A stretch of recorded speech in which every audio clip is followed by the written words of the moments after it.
Today we'll be interviewing Daniel Davis on the Koala Man sighting in the forest in East Haven, Connecticut. He asked us not to show his face because he thinks that his family will think he's retarded. So let the interviewing begin! So John, what did you actually see that day? So I was in the woods and I was making with my new camera, and I didn't know that I knew that there's a mystical creature in that very woods. So I pulled out my camera and it was wearing this hat. I was amazed by the quality of it. I thought he had gone in a flea market. But in reality, it was part of his body. So I approached the creature with such carefulness, and he was like, "Get away from me!" So I started getting very, very scared.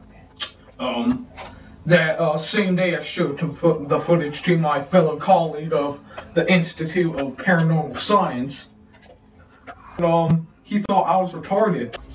So John, can you describe any maybe facial features of the creature and what it was really saying and how did it approach you? I mean, what was it like doing or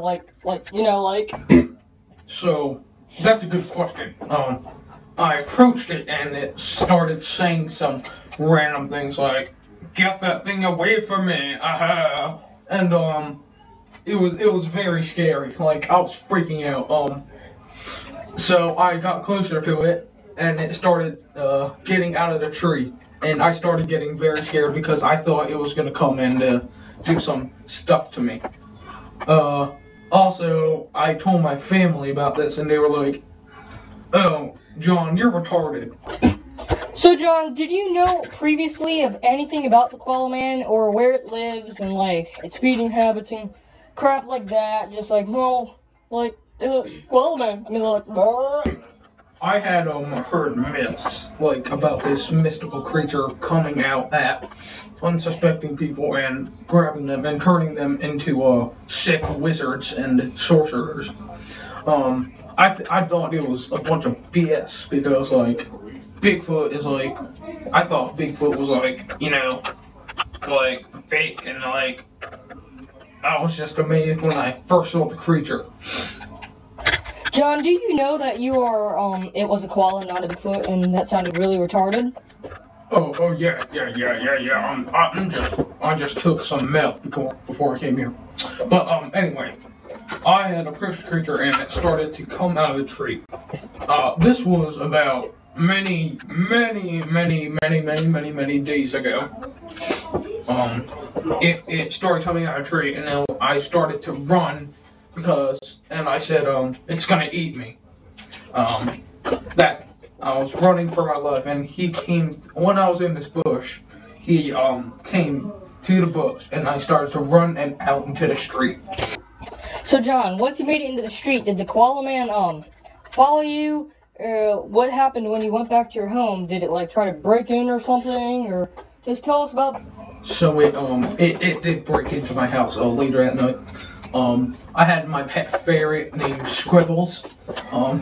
I found him with his anus about 5 to 7 inches inside his body, and his organs were all toward the front of his face. It was horrible, and then I awoke to see about 2 gallons of Koala Man's semen on my body. I was actually in my tub, so it was all around me, and then I realized that about 20 more koala people had come and raped me. It's a very tragic tale.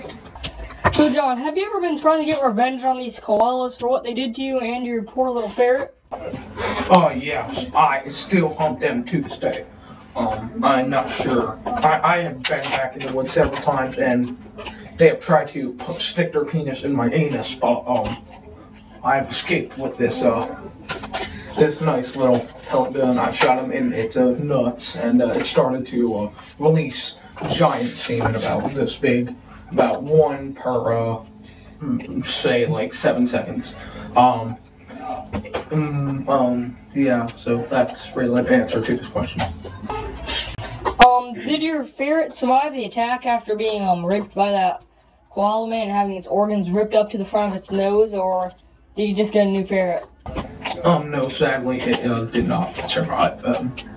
We had him buried in a pet center right near I live, so just kind of leave that at that. That's kind of into my ferret scribbles. So, yeah. So, overall, like, what do you think of this whole koala man coincidence? That's a good question because it was a true tragedy. It tore the community apart, like, it tore our whole town apart, like, and actually a few days later, 3 kids were put into a lake full of koala man sexual fluids, and they drowned, sadly. Well, John, thanks for being so kind to have this interview done, and we'll have you back to your asylum in no time. Why, thank you. Someday when I get out of the asylum, I hope to punish him. I hope to punish him and rip his balls off and shred them on put them in a sawduster machine or whatever the hell they're called. So, yeah, thanks, Boris. It was a pleasure. And thank you for watching the Koala Man interview on NBC Network. Good night.